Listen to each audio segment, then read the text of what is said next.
안녕하세요. 안음입니다. 우리 오늘은 호흡기계 진도 나갈 건데요. 호흡기계 부분은 9문제 정도 나올 거라고 예상을 해봅니다.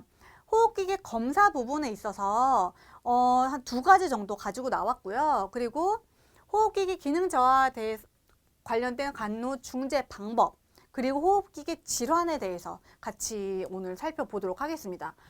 호흡기계는 어떤 기능을 하고 어떤 질환이 있는지, 그리고 호흡기계 기능이 떨어진 대상자에게 어떤 간호중재를 제공하고 호흡기계 질환과 관련돼서는 어떤 간호를 제공을 해야 되는지, 이 부분이 키포인트라고 할 수 있겠어요. 호흡기계 검사에서 기본적이라고 할 수 있는 부분이라고 하면 폐기능 검사겠죠. 자, 이 부분 2020년에 출제가 됐었는데 왜 나왔었냐면요. 이 폐쇄성 질환 때문에 그래요. 아스마 또는 COPD 이 부분 때문에 그렇고요. 억제성 질환보다는 이제 폐쇄성 질환에 조금 더 포커스가 맞춰져 있어야 됩니다. 폐활량 같은 경우는 정상은 4.5리터인데 폐쇄성 질환은 떨어져 있어요. FVC도 80% 이상의 정상인데 폐쇄성 질환은 떨어져 있죠. 최대 한기량도 떨어져 있어요. 자, 그런데 잔기량은 오히려 폐쇄성 질환에서는 올라가 있고요. 기능적 잔기량도 올라가 있어요. 그리고 호기 시간도 증가되어 있습니다. 대표적으로 아스마와 COPD가 여기에 해당이 되죠. 그래서 이 폐쇄성 질환에 대한 부분 반드시 기억해 주시고요. 자, 그 다음 흉곽천자 부분 2019년에 나왔는데 검사 전중에 어떤 간호를 제공을 해야 되고, 그리고 검사 후에는 어떻게 해야 되느냐에 대해서 부분인데요. 일단 어떤 부분이 중요하냐면 움직이지 않는 거, 검사하는 동안에. 자, 여러분이 소라스테시스를 어떻게 하는지를 알면 충분히 풀 수 있어요. 자, 왜냐하면 자, 소라스를 할 때 환자 포지션이 어떤가요? 앞으로 기대서 뭔가를 끌어안고 있는 자세가 좋고요. 그리고 바늘을 꽂기 때문에 자, 환자가 숨을 이렇게 쉰다라고 하면 바늘이 폐를 뽕 찌르겠죠. 그렇기 때문에 심호흡 안 되고요. 기침하면 바늘이 뽁뽁뽁 찌를 거예요. 그래서 기침도 안 돼요. 최대한 가만히 있어야 돼요. 니들이 꽂혀져 있는 상태이기 때문에. 그래서 움직이지 말고 기침하지 말라고 하는 거고요. 그리고 어쨌든 흉곽 그 늑막 삼출애를 빼는 거기 때문에 우리 몸에서 뭐가 빠져나가요? 물이 빠져나가요. 그래서 샥 혹은 BP가 떨어지는 것을 볼 수가 있기 때문에 활력 징후 측정하는 거 굉장히 좋아요. 그리고 이제 자세 측면에서요. 앉은 자세에서 앞으로 테이블에 기댄 자세가 좋은데 만약에 불가능하다면 침상을 올리고 그리고 건강한 쪽을 아래로 해서 측위를 취해주는 게 좋다. 그리고 30분 이내에 1500cc 이상 빼지 말아야 하고요. 바늘 제거하고 나서 무균적으로 폐쇄 드레싱을 해야 된다라고 하는 점. 자, 검사 후에는 바늘 삽입 부위를 위로 가게 하고요. 건강한 쪽이 아래로 가게 해서 폐 확장을 좋게 해줘야 되겠고 전, 후로 활력 징후 측정해줘야 되겠죠. 그리고 천자 부위에 뭐 종창이나 통증이 있는지, 그리고 합병증으로 기흉 있을 수 있거든요. 그래서 호흡 양상 봐야 되겠죠. 그리고 폐하기종이나 폐 조직 손상 있을 수 있고요. 배액된 그 액체를 그냥 버리면 안 되고 양상, 색깔, 뭐 양 이런 것들 다 기록해 주셔야 되겠죠. 그리고 폐를 재팽창시켜주기 위해서 심호흡을 격려를 해야 됩니다. 그리고 상황에 따라서는요. 엑스레이를 찍어서 폐 상태를 확인해요. 늑막 삼출액이 얼마나 빠져나왔는지, 그리고 폐에 뉴모서락스는 없는지, 뭐 혈용은 없는지 이런 것들을 보기 위해서 엑스레이 필요하면 팔로우 할 필요가 있습니다. 자, 이제는 호흡기계 기능 저하 환자에게 어떤 간호 중재를 할 것인가에 대해서 볼 건데 첫 번째로 나오는 부분이 기도 개방 증진 부분이에요. 질환과도 물론 관련이 있지만 기본적으로 호흡기계 기능이 떨어져 있는 대상자들한테 우리가 어떻게 간호를 하겠는가라고 하는 부분인데요. 기도 개방 증진을 위해서 할 수 있는 방법이 첫 번째가 체위 배액입니다. 여러분 이 부분 어디서 봤어요? 기본 간호학에서 이미 우리 다 봤어요. 그죠? 중력을 이용하는 방법이고요. 하루에 한 번 아니고 하루에 4번, 2번에서 4번 정도 시행을 하는데 밥 먹기 전, 자기 전에 시행을 하는 것이 좋다. 그런데 타진과 진동을 같이 하기도 하고요. 체위 배액이랑 같이 하면 조금 더 효과적일 것이고, 그리고 흉부배액관, 흉골, 척추, 관, 신장, 비장, 여성의 경우에는 유방, 이쪽에는 타지는 피하는 것이 좋다. 그리고 노인의 경우에는 늑골골절에 조심을 해줘야 되겠죠. 자, 그리고 흡인. 흡인을 하기 전에는 100% 산소를 공급을 해줘야 되겠고, 그리고 성인의 같은 경우는 80에서 120mm머큐리로 적당하게 압력을 설정을 해야 되겠다라고 하는 부분. 한 번 흡인을 할 때 10초 이내로 해라 라고 하는 부분 이미 기본 간헐학에서 우리 다 파악을 하고 있었죠. 자, 그리고 나오는 것이 호흡 양상 개선을 위해서 기관 절개술 하는 경우 해당이 되겠는데, 기도 확보를 위해서 기관을 절개하는 방법이죠. 엑스레이로 가는 위치를 확인해야 되고요. 역시 커플을 통해서 우리가 고정할 수 있기 때문에 압력은 14에서 20mm머큐리가 좋습니다. 그리고 우리 이미 흡인할 때 어떤 절차에 의해서 어떤 원칙을 지켜야 되는지 다 공부했어요. 무균수를 지켜야 되고요. 한 번에 10에서 15초 이상 석션하지 말아야 되고요. 연속 3번 이상 석션하지 말아라 라고 얘기했었습니다.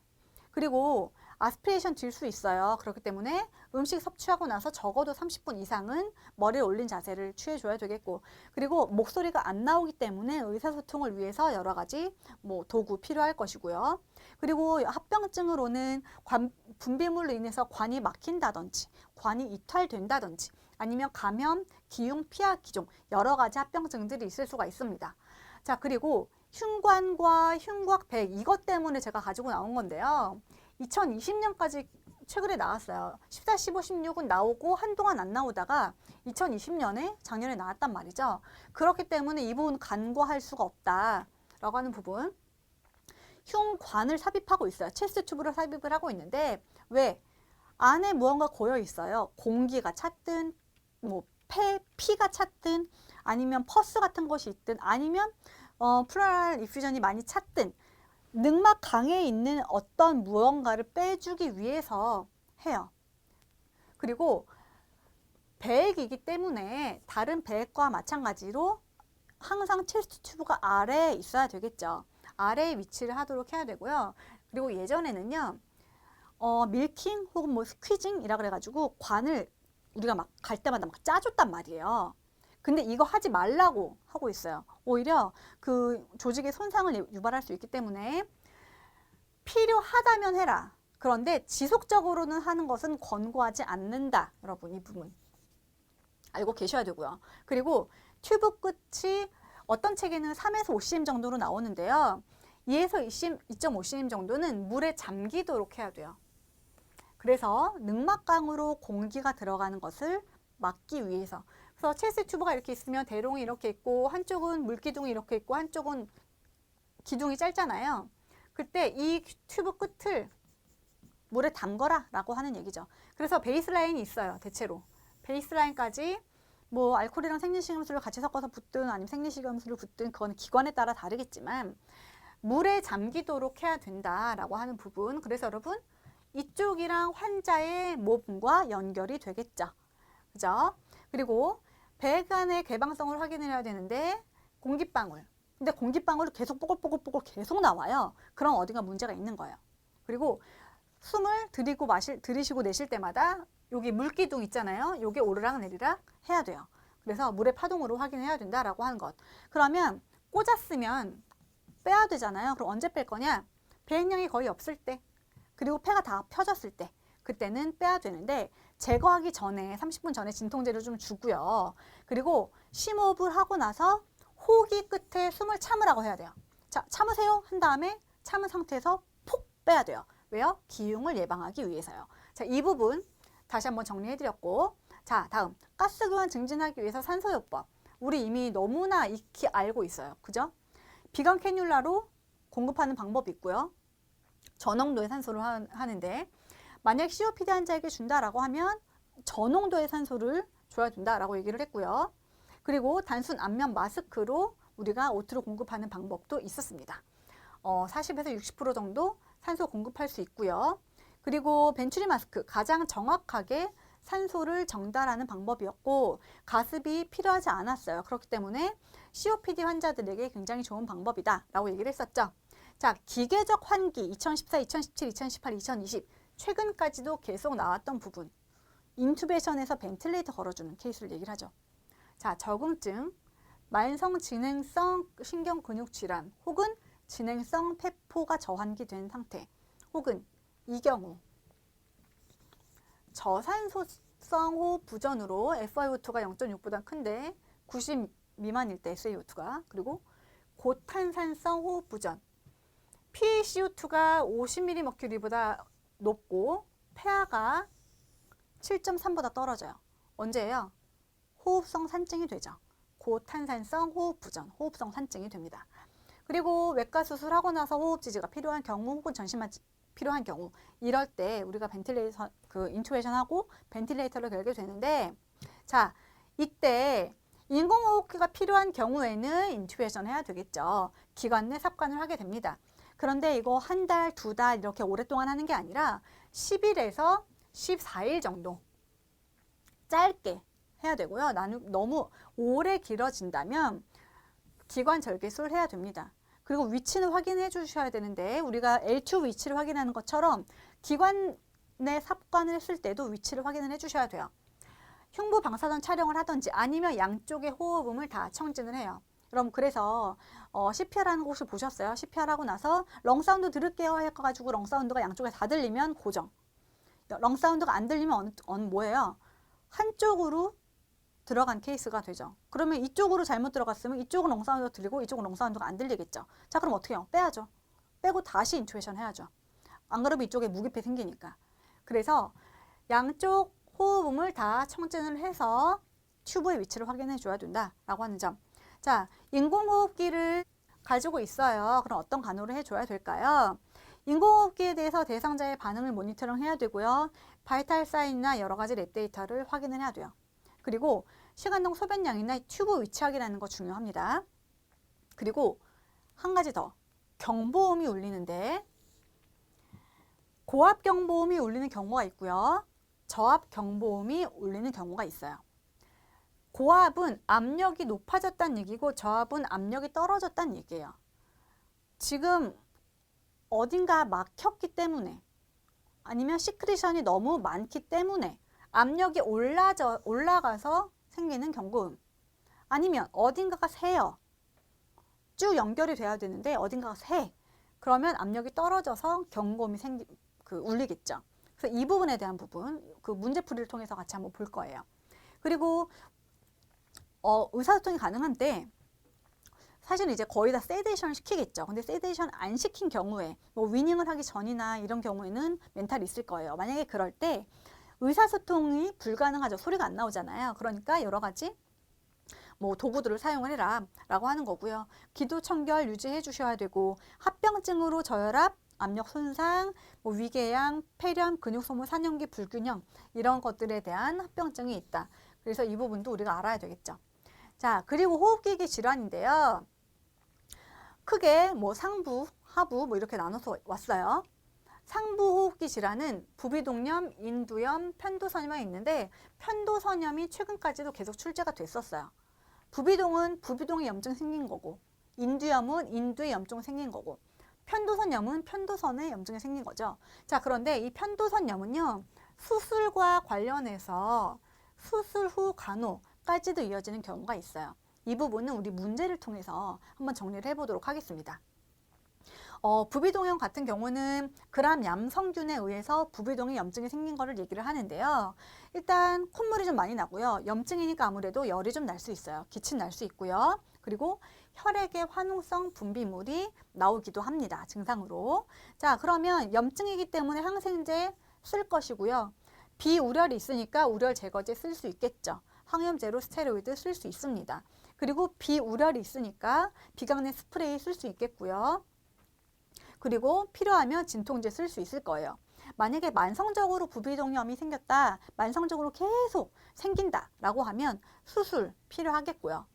자, 인두염 같은 경우는 급성 인두염인 경우에는 뭐 바이러스나 기타 박테리아, 진균 이런 경우가 원인이 되는 경우가 있고요. 아니면 비강이나 부비동염의 어떤 그 만성적인 감염 이런 경우에도 생기기도 합니다. 세균성과 바이러스성의 증상이 약간 다른데 세균성은 열이 나요. 근데 바이러스성은 열이 없어요. 그리고 세균성이 아니기 때문에 배양 검사를 해도 나타나지 않겠죠. 그런데 세균성의 경우에는 배양 검사를 했을 때 어떤 원인이 되는 세균이 나올 겁니다. 그죠? 그리고 압통이나 뭐 발진 이런 것들이 있을 수가 있고요. 그래서 약물은 항생제나 페니실린, 그리고 아스피린, 아세타미노펜 이런 것들이 그 치료제로 선택이 될 수 있겠고, 그리고 뭐 식염수로 그 각을 하는 것, 인후 세척하는 것 이런 것들이 도움이 될 겁니다. 편도선염은 연쇄상구균이 원인이 되는 경우가 많은데요. 증상으로는 아파요. 잘 못 삼켜요. 귀도 아파요. 그리고 경부 림프절이 비대가 되는 경우 있어요. 그리고 미각이 떨어지거나 인후가 건조되는 경우도 있는데 편도선염의 합병증으로는 폐렴이 있을 수가 있어요. 그리고 신염, 비염, 뭐 급성 중이염, 류마티스열, 그리고 농양까지도 있을 수가 있다라고 하는 점.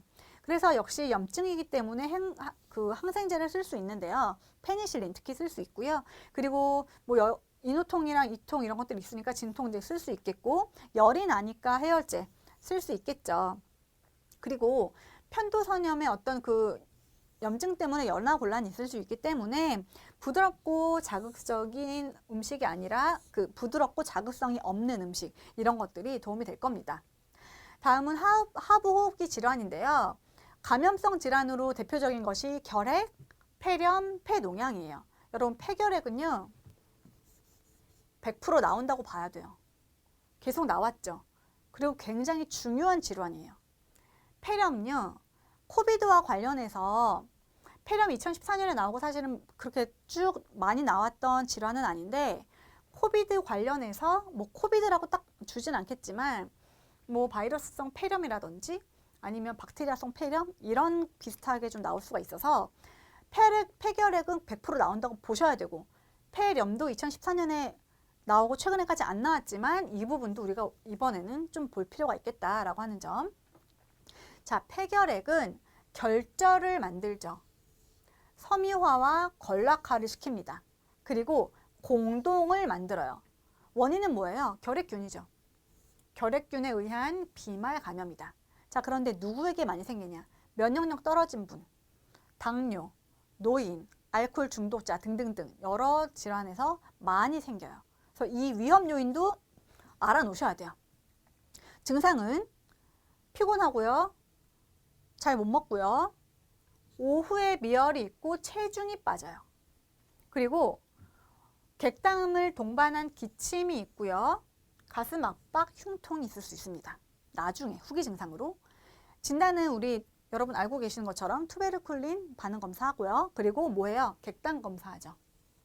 세계 표본에서 AFB가 나와야 되는데 AFB 마이코박테리움 컬처를 같이 나가요. AFB는 생각보다 빨리 나오고요. 마이코박테리움 컬처는 균을 키우는 거기 때문에 좀 오래 걸려요. 그런데 정확도가 굉장히 높습니다. 자, PCR 같은 경우에는 DNA 증폭시켜서 요즘 하는 거 여러분 PCR 검사 되게 좀 익숙하시죠? 그리고 엑스레이 검사를 통해서도 진단을 할 수 있고요. 폐렴은 말 그대로 폐에 염증 생긴 거죠.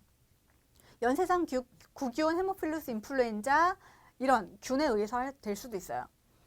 역시 면역력이 좀 떨어진 분들, 만성질환에 이환되신 분들 이런 분들이 많이 생길 수가 있고요. 오한, 발열, 호흡곤란, 그리고 객담, 그리고 악설음, 폐렴 부위의 진탕음이 증가하고 타진 때는 감소하는 증상을 볼 수가 있습니다. 폐농양은 말 그대로 화농성 세균에 의해서 감염이 되고 폐 실질의 괴사가 초래하는 경우인데요. 종양이나 이물질 흡인이 됐을 때 생길 수도 있고요. 그람 양성, 그람 음성 진균 혹은 면역 억제가 된 환자에게 많이 생길 수가 있어요. 일단 가래가 나는데 그냥 가래 아니고요. 혈액도 섞여 있는데 굉장히 악취가 심한 그 객담이 특징적인 증상 중에 하나예요. 그리고 기침, 발열 있을 수 있고요. 자극이 되니까 흉통이 있을 수 있겠죠. 자, 그리고 병변 부위를 청진을 할 때 호흡음이 감소된 것을 볼 수 있고 악설음, 그리고 타진 시 둔탁음을 볼 수가 있습니다. 이거 폐농양에서의 특징적인 증상이에요. 자, 그러면 치료는 어떻게 할 것인가? 폐결핵은 항결핵제 쓰는 거예요. 그런데 약물 하나 쓰는 거 아니고요. 여러 가지 약을 굉장히 많이 써요. 그래서 여러분 결핵약 드시는 분들 보시면 정말 이만큼 약 드시는 거 볼 텐데 단일약제 쓰는 거 아니고 항결핵제 1차 약물 굉장히 여러 개를 같이 써서 효과를 증가시킵니다. 그래서 하루에 한 번 먹는데 공복에 먹어요. 여러 약 복합적으로 쓰고요. 아이나 리팜피신, 피라지나마이드, 스트레토마이신 혹은 에탄부톨 이런 약들 같이 쓰죠. 2주 정도 투여를 하면 전염력이 떨어져서요. 격리를 해제시킬 수가 있어요. 그런데 결핵이 확전이 되면 음압 격리를 해야 되겠죠. 그리고 나서 2주 정도 약 먹고 이제 격리 해제되는 거죠. 감염 전파가 될 수 있기 때문에 마스크 반드시 착용하셔야 되고 일광 소독, 그리고 병실 문을 열어두는 건 아닌데 병실의 창문을 열어서 환기를 시키는 건 필요하겠죠. 굉장히 소모성 질환이기 때문에 고단백, 고칼로리, 비타민 보충 필요합니다. 폐렴은 항생제, 기관지 확장제, 베타교감 신경작용제 쓸 수 있고요. 수액 충분히 섭취해야 되고 필요하면 O2 제공해야 되겠죠. 그리고 침상 안정 휴식 필요합니다. 산소 요구량 감소시키기 위해서. 역시 고칼로리, 고단백식이 필요하죠. 수분 섭취 증가시켜야 됩니다.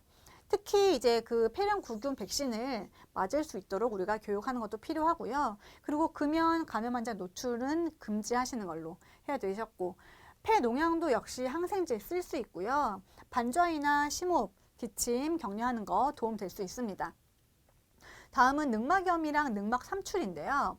늑막염은 폐렴이나 그러니까 여러 가지 감염성 질환 혹은 외상, 흉곽 수술 이런 것 때문에 발생할 수가 있는데 통증이 굉장히 특징적인 증상인데 흡기 때 날카로운 통증을 경험할 수가 있어요. 굉장히 특징적인 증상이고요. 한쪽에 주로 나타납니다. 한쪽에 주로 나타나고 아무래도 흡기 때 통증이 있다 보니까 숨을 멈추면 통증이 없어져요. 그런데 여기에 삼출물이 고여도 통증이 없어집니다. 그래서 늑막염의 초기 때 청진을 하게 되면 늑막 마찰음 그리고 삼출물이 만약에 생기면 마찰음이 없어져요. 그리고 열이 나죠. 늑막염증이기 때문에 그럴 수 있고, 그리고 침범받은 부위의 호흡 운동이 제한되는 것을 볼 수가 있습니다. 염증이기 때문에 항생제 쓸 수 있고요. 통증 심하니까 진통제 쓸 수 있죠. 그리고 분비물이 많다라고 하면 체스 튜브 넣을 수 있습니다. 호흡곤란이 심하면 산소 투여할 수 있겠죠. 자, 늑막삼출 같은 경우에는 비정상적으로 늑막액이 증가한 거를 얘기를 해요. 정상은 5에서 15인데 이거보다 더 많아진 경우를 얘기를 합니다. 좌심부전 있을 때, 폐렴 있을 때, 그리고 늑막의 염증 있을 때, 폐결핵 있을 때도 찰 수 있고요. 아니면 늑막의 흡수가 감소된 경우에도 늑막 삼출이 생길 수가 있어요. 역시 흉통, 호흡곤란 있을 수 있고요. 마른 기침 있을 수가 있습니다. 삼출액이 있는 부위의 호흡음이 없어지거나 혹은 좀 떨어질 수가 있고요. 늑막 삼출은 흉곽천자 해야 돼요. 빼줘야 됩니다. 빼줘야 되고요. 아니면 늑막 육착술이나 늑막 절제술 할 수 있고요. 통증 있을 수 있기 때문에 진통제 쓸 수 있겠죠. 자, 다음은 천식이랑 만성 폐쇄성 폐질환인데요. 이거 100% 나온다고 보셔야 돼요. 결핵, 아스마, COPD는 100% 나온다 라고 봐야 돼요. 천식 뭐였어요? 알러지 질환이었어요. 그렇기 때문에 이뮤노글로불린 E, 호산구 증가하는 거 볼 수가 있었다. 그리고 여러 가지 약물이나 이런 거에 대해서도 원인으로 제공이 된다. 천명음이 굉장히 특징적인 질환, 증상 중에 하나죠. 그리고 다량의 점액이 분비가 됩니다. 호흡 시 보조군 이용하죠. 약물로는 여러분 이 천식에 사용되는 약물은 좀 알고 계셔야 되는데 기관지 확장제, 베타 아고니스트에는 알불테롤과 벤톨린이 있다. 속효성 기관지 확장제였죠.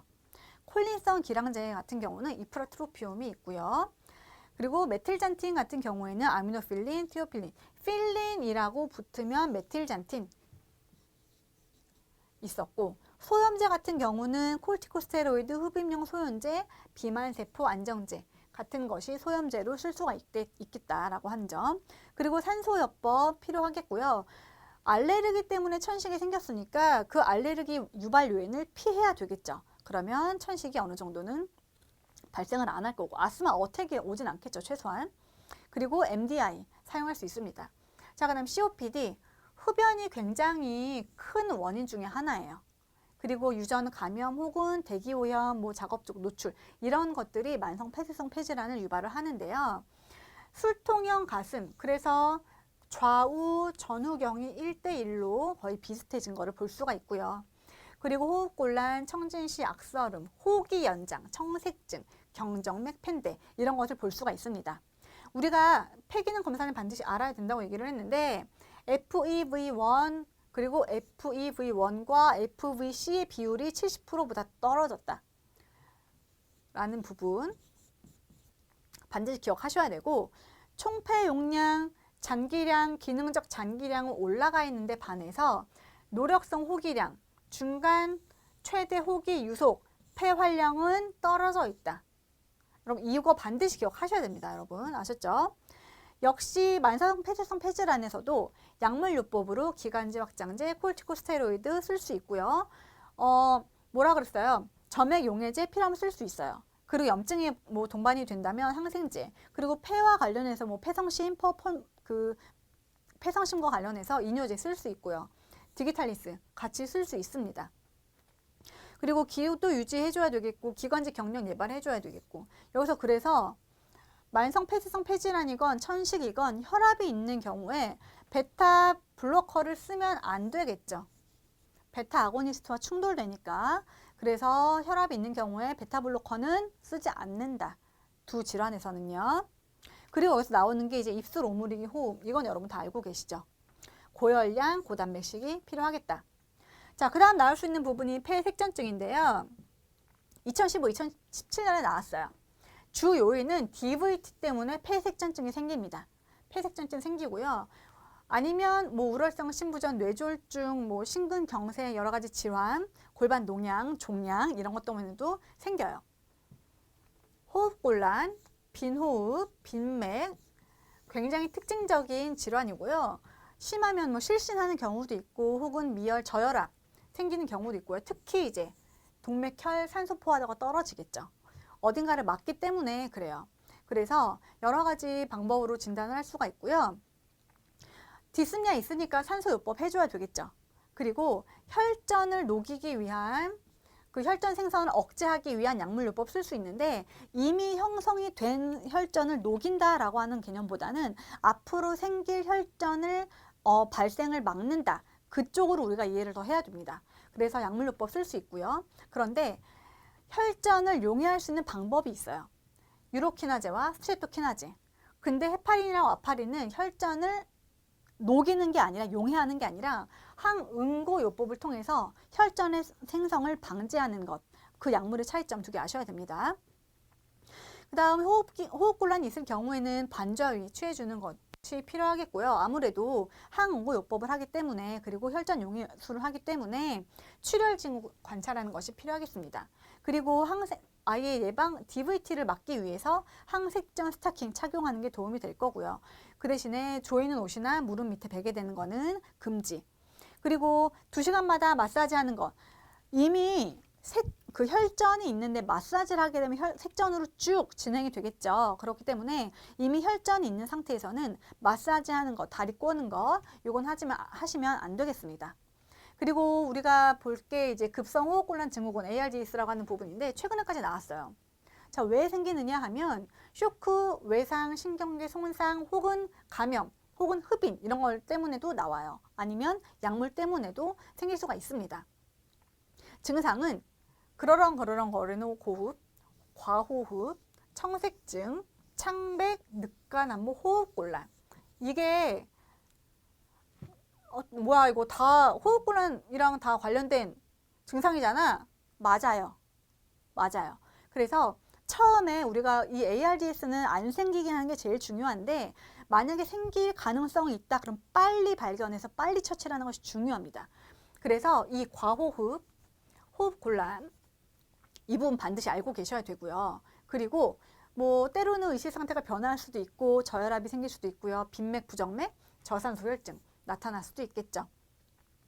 수환관증 카테터를 통해서 폐 모세혈관 쇠기압을 측정을 하는데 저하된 것을 볼 수가 있고 ABG에서도 PaO2가 떨어지고 PaCO2가 올라가는 것을 볼 수가 있습니다.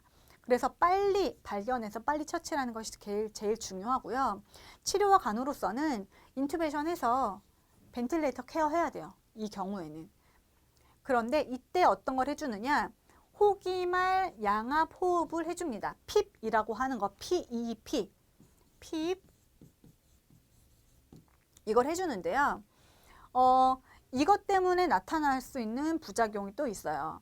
일단 ARDS 같은 경우에는 핍을 해준다라고 하는 부분, 그리고 이걸 너무 오래 해주면 오히려 긴장성 기흉이 생길 수가 있다. 핍의 부작용으로. 그래서 이 부작용으로 인해서 호흡음이 감소되는지 우리가 또 사정을 해주셔야 되고요. 그리고 산소를 공급할 때는 PaO2가 60mM 이상, 그리고 산소 포화도는 90% 이상 낮은 FiO2를 유지하는 것이 좋겠다라고 하는 부분. 그리고 ARDS 관련해서는 뭐 코르티코스테로이드 쓸 수 있고 항생제 쓸 수 있고요. 그리고 환자가 갑자기 숨을 못 쉬기 때문에 굉장히 불안할 수 있거든요. 그래서 그러한 부분에 대한 간호 제공할 수가 있겠습니다. 마지막은 우리 코로나 바이러스인데요. 지금까지 계속 진행이 되고 있기 때문에 코로나다라고 해서 문제가 나오기는 좀 어려울 것 같아요. 다만 코로나와 관련해서 어떤 예방 방법이라든지 전파 경로, 우리가 감염 관리 부분, 혹은 예방 부분, 준수 부분, 혹은 폐렴과 관련해서 조금 문제가 나오지 않을까 싶고요. 기준은 2020년 4월 2일 기준입니다. 왜냐하면 보건복지부의 마지막 기준으로 정리된 게 2020년 4월 2일이었어요. 그래서 이 기준으로 일단 정리 한번 해드리면, 일단 공식 명칭은 코로나 바이러스 감염증 19이고요. 법정 감염병에 해당이 되는데 어디에 해당이 되느냐? 제1급 감염병, 신종 감염병 증후군에 해당이 됩니다. 잠복기는 2일에서 14일 정도로 추정이 되고요. 병원체는 사스 코로나 바이러스 2예요. 그래서 바이러스다라고 하는 점, 그래서 우리가 항바이러스제를 투여를 하게 되겠죠. 증상은 열 나고요. 기침, 피로감, 근육통 있어요. 목 굉장히 많이 아프다고 하시죠. 설사, 결막염 혹은 미각이나 후각이 상실되는 경우도 있다라고 알려져 있었죠. 혹은 호흡곤란이나 가슴 통증, 가슴 압박을 느끼는 분들도 계실 거고. 그래서 증상은 굉장히 다양한 증상들이 있다. 일단 현재까지는 비말을 통한 전파 혹은 접촉을 통한 전파라고 알려져 있어요.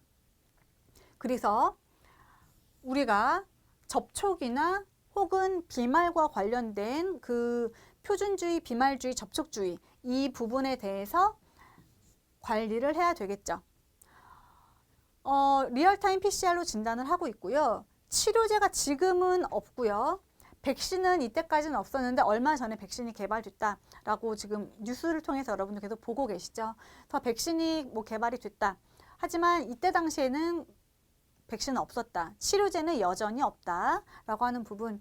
그리고 치료제가 없다 보니까 아무래도 대증 치료를 할 수밖에 없고요. 그리고 바이러스 질환이다 보니 바이러스제, 항바이러스제가 투여가 되겠죠. 그리고 환자를 관리할 때는 표준주의, 그리고 비말주의, 접촉주의를 준수, 이 부분에 대해서 우리가 준수를 해야 되겠고, 그래서 감염 관리에 조금 더 힘이 실리지 않을까 싶습니다. 그리고 접촉자를 관리하는 방법은 감염 증상이 발생하는지 그 부분을 잘 보는 게 해당이 되겠고요. 우리가 예방적 수칙이라면 지금 계속 강조하고 있는 부분이 뭔가요? 손 씻기 하는 부분, 그리고 마스크 착용하는 부분, 그리고 기침 예절을 준수하는 부분, 그리고 씻지 않은 손으로 눈이나 코, 입 만지지 않는 부분, 이런 부분에 대해서 지속적으로 얘기를 하고 있습니다. 그래서 코로나 바이러스 한번 정리하고 넘어가는 시간 가졌고요. 문제풀이는 그 다음 시간부터 같이 문제풀이 하도록 하겠습니다. 수고하셨습니다.